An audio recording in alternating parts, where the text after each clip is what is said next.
Buenas tardes, mi nombre es Paola Céspedes. Junto con mis compañeras Diana Alvarado, Franci Ríos y Yalitza Sierra, vamos a hablar sobre las herramientas de estimación, presupuestos y control de costos. Yo voy a comenzar por las herramientas y técnicas para la estimación de costos, el cual es un proceso que consiste en la realización de la aproximación monetaria que se necesita para completar cada actividad que requiere un proyecto.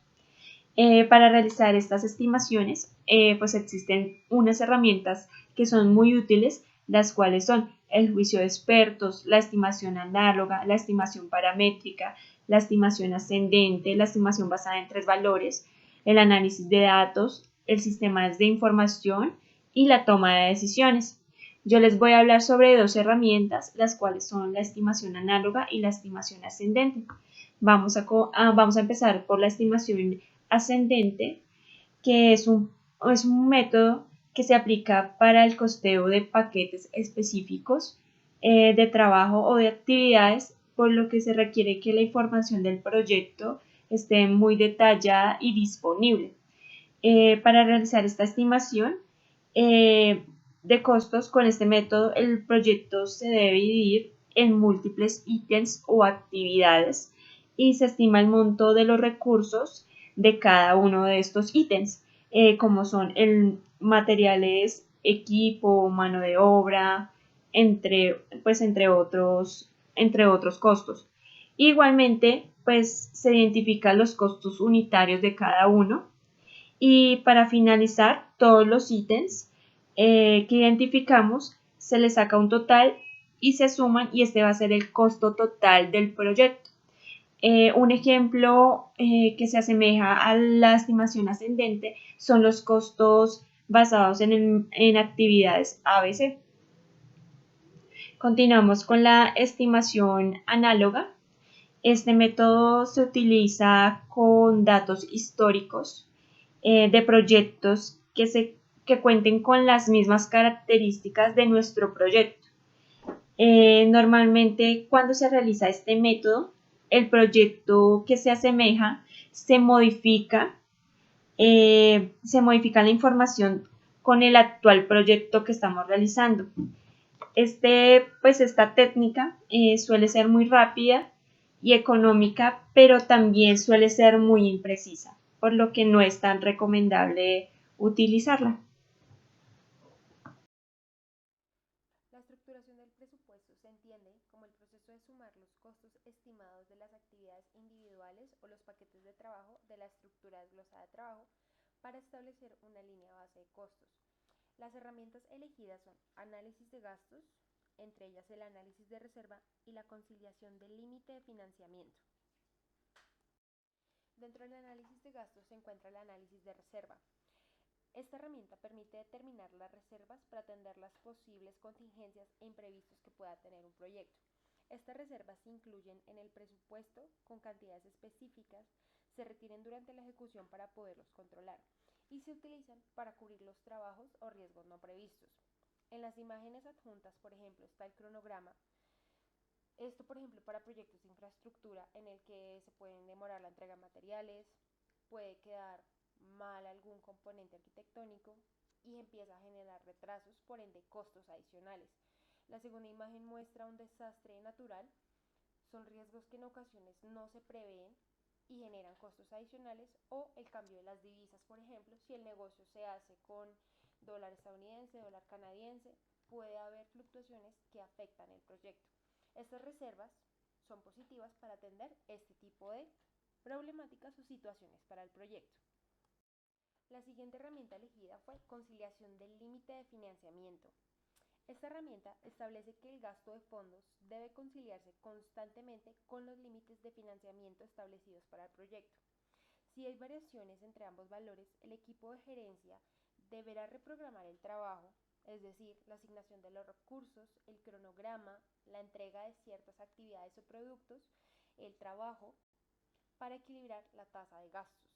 Es decir, si en algún punto del proyecto se ha gastado más de lo previsto y, por ejemplo, se ha producido menos, es necesario reprogramar el ritmo de trabajo, cómo se está organizando a los equipos para lograr un equilibrio.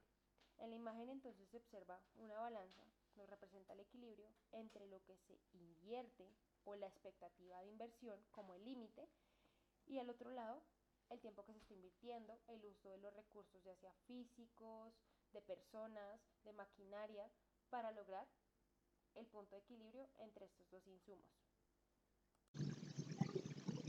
Bueno, vamos a hablar sobre el control y el seguimiento, el control de costos. Como hemos venido trabajando, nos hemos dado cuenta que el control de los costos es fundamental en nuestro proyecto, debido a que tenemos que ir mirando lo presupuestado versus lo costeado para sacar nuestro índice de ganancia o variación en el proyecto. En la cinta que les estoy presentando en la diapositiva hay varios tips para el control de los costos. Entonces dice influir sobre los factores que producen los cambios, asegurar que todas las solicitudes de cambio lleguen de manera oportuna, monitorear el desempeño de los costos para detectar y comprender las variaciones, evitar que influyan cambios no aprobados sobre el informe de utilización de los costos. Entonces ahí podemos hablar el ejemplo de un rubro que tengamos aprobado en nuestro presupuesto, que es el de un company man, el cual le autorizamos un salario de 5 millones mensuales. Cuando vamos a hacer la evaluación de lo presupuestado y lo ejecutado, vemos que hay un sobrecosto, tiene un salario de 7 millones. Ese tipo de cosas son las que entramos a visualizar en nuestro control y nuestro seguimiento, basándonos en las herramientas.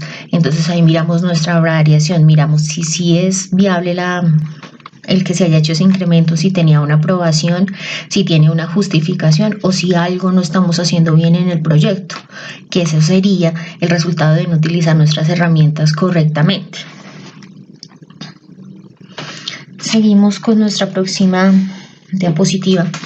Entonces, el control que tomamos para visualizar las herramientas es el aseguramiento de los rubros del presupuesto. Entonces, podemos ver que están las herramientas, el no uso de ellas y el uso de ellas.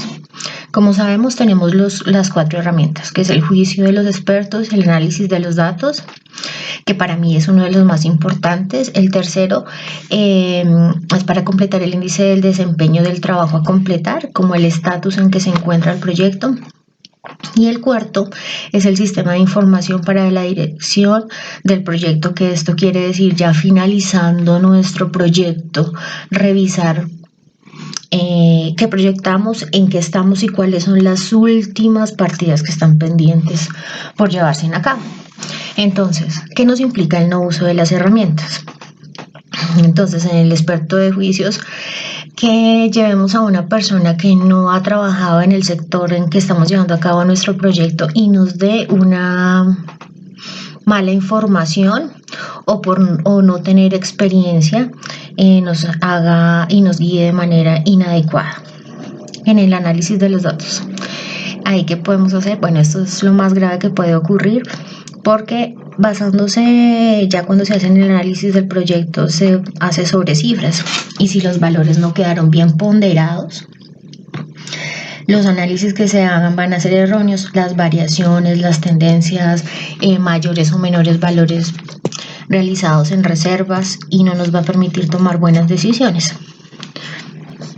En la tercera parte, para completar el índice de desempeño, entonces ahí vamos a ver el resultado del análisis de los datos, que son desfases en las cifras, malos cálculos donde habíamos dicho que, volvemos al caso del company man, íbamos a pagarle 5, resultamos pagándole 8, tenemos una desviación bastante grande y nuestro presupuesto va a quedar con cifras erróneas y va a tener un déficit en las cifras. Entonces, al tener eso, nos vamos al cuarto punto, donde las proyecciones son erróneas y el déficit de nuestro proyecto, por lo general, va a quedar volteado y no vamos a tener cómo terminar nuestro proyecto, porque el dinero presupuestado no nos va a alcanzar para cubrir los costos del proyecto. Ahora nos vamos a la parte del uso de las herramientas.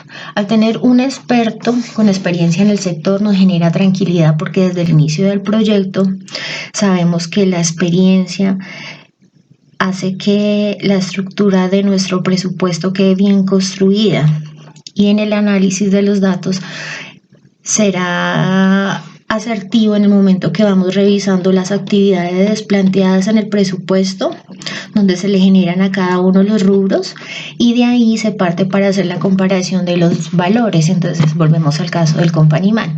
Tenemos un presupuesto de un salario de 5 millones, donde al revisar la variación con los costos reales tienen 5 millones 500. La variación es muy pequeña y puede tener una justificación, y al haber hecho el presupuesto se tiene que crear un margen de variación admitible que nos permite que esto pase, pero en una manera muy corta. Y esto ayuda a que las decisiones que se vayan tomando en la ejecución del proyecto vayan siendo adecuadas a nuestro presupuesto. La tercera, entonces, ya teniendo esos análisis de los datos, el control de los costos es más fácil porque tenemos cifras estimadas, que es lo presupuestado versus lo costeado, y van siendo muy similares. Es donde se ve el resultado de haber hecho el presupuesto adecuadamente. Y en el cuarto punto, o la cuarta herramienta, vemos que las proyecciones adecuadas fueron las asertivas, y donde vemos que los resultados del ejercicio es que nuestro presupuesto está yendo de la mano con nuestros costos, y en caso de las contingencias vemos que no se utilizaron. Estas nos pueden ocasionar un margen de utilidad en nuestro proyecto. Para iniciar esta sesión quiero reflexionar acerca de la pregunta: ¿cuándo se logra el objetivo de la gestión de costos en un proyecto?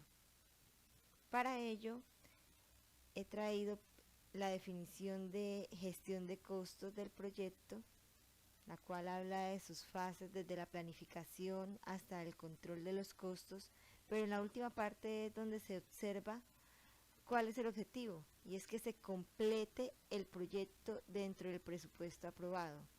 Esto significa que se logre el alcance, que se ejecute dentro del cronograma planeado inicialmente, que se alcancen todos los niveles de calidad planteados para el proyecto dentro de ese marco de presupuesto que se planteó desde la fase de planificación. Con frecuencia hemos visto en las noticias muchos ejemplos de sobrecostos en proyectos a nivel nacional y a nivel internacional. Traigo dos casos específicos en esta lámina. El primero es sobre los hallazgos de la Contraloría en contratación de Reficar. Es un proyecto donde el presupuesto inicial era de 3.993 millones de dólares y terminó con un sobrecosto de 4.023 millones de dólares por encima del presupuesto inicial, es decir, terminó de cerca de los 8.000 millones de dólares. Las razones, leyendo los periódicos y pues todos los documentos que se generaron alrededor de este tema, se argumentan, por ejemplo, causas relacionadas con cambio en los alcances, con incremento en los insumos, en los materiales y equipos que eran requeridos para la ejecución de la actividad, y también se argumenta un tema de retrasos por paros y otros que no voy a hacer detalle en esta oportunidad. Otro de los casos también sonados a nivel internacional fueron los proyectos de construcción de carretera en Perú, ejecutados por Odebrecht. Un proyecto que costaba inicialmente 263 millones de dólares, terminó costando 654 millones de dólares, con un sobrecosto de 391 millones de dólares, un 149%.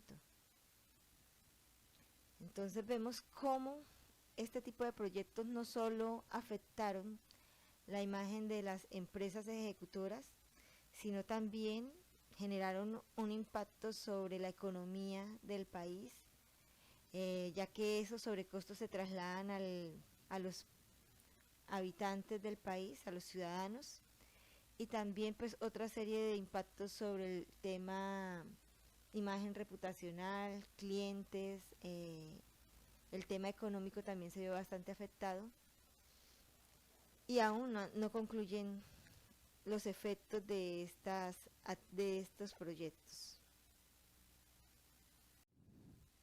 Pero cuando se habla de casos exitosos en la gestión de proyectos, también encontramos varios ejemplos, como es el caso de la Dirección Formal de Proyectos para gestionar desastres naturales de gran escala, un caso llevado a cabo en Chile después del sismo ocurrido en el 2010, donde gracias a la gestión de proyectos con base en PMI, lograron con éxito ejecutar todas las obras de reconstrucción de toda la infraestructura que había sido afectada a partir del sismo mencionado.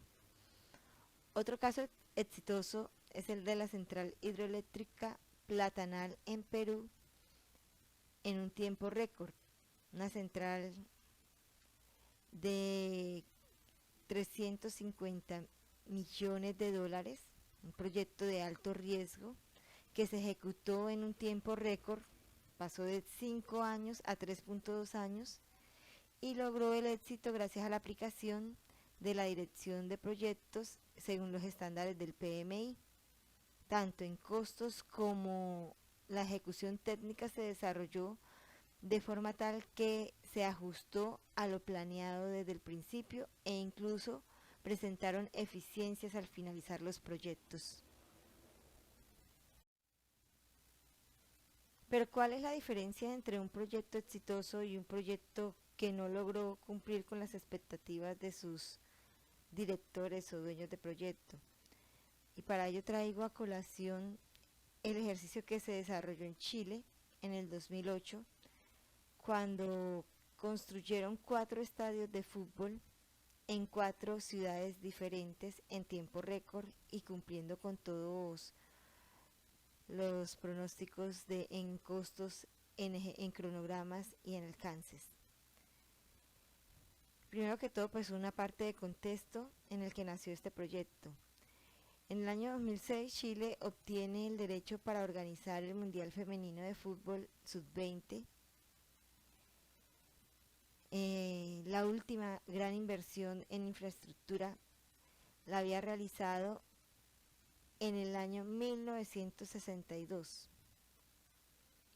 Por lo tanto, la situación de la infraestructura existente no cumplía con los estándares requeridos por la FIFA. En marzo de 2007, la presidenta Michelle Bachelet manifiesta el apoyo del gobierno central a esta iniciativa. Ellos tenían entonces un gran reto, que era cumplir con las adecuaciones o con la construcción de esos nuevos estadios para asegurar que esos estadios cumplieran con los estándares que imponía la FIFA.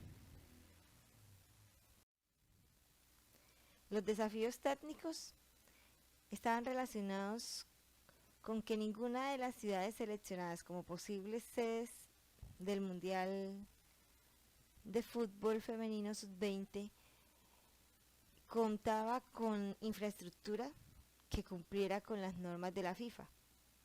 Estamos hablando de las ciudades de Temuco, La Florida, Coquimbo y Chilán. Para su ejecución contaban con menos de un año para construir los estadios, exactamente 9 meses, y tenían adicionalmente unas restricciones. Una restricción en cuanto al alcance, que era la construcción de 4 estadios en 4 ciudades diferentes. No es lo mismo ejecutar el proyecto en un solo sitio a tener distribuido los alcances en 4 lugares diferentes. Había también unas limitaciones presupuestales. El costo del proyecto estaba planeado $3.320.000. El tiempo de 9 meses. La calidad, pues tenían que dejar todas las infraestructuras de acuerdo con las normas que establecía la FIFA. Para ello iban a tener unos requerimientos exigentes en tema de recursos, de equipos, de materiales, de tecnología, que también era una restricción, contar con las calidades que requerían. Y pues obviamente se presentaron unos riesgos, o se identificaron unos riesgos en la fase de planeación, y es incumplimiento por parte de contratistas, sismos, condiciones climáticas desfavorables, materiales inadecuados y burocracia. Víctor Orellana, del Ministerio de Obras Públicas, director del proyecto, cuenta que parte del éxito en este proyecto de la construcción de los 4 estadios radicó en cambiar la forma en que hacían las cosas. Ellos constituyeron un equipo de dirección de proyectos, cambiaron la forma como ejecutaban las actividades en el Ministerio de Obras, pues pasaron de ser un ministerio de infraestructura a un ministerio que prestaba servicios. Crearon un programa de capacitación a sus directores de proyectos basado en fundamentos de la dirección de proyectos. Con base en eso, definieron una línea base donde identificaron el alcance, identificaron su estructura de trabajo, posteriormente formaron su organigrama, todo su cronograma, y finalmente en esa fase de línea base de planificación identificaron los costos estimados y presupuesto del proyecto.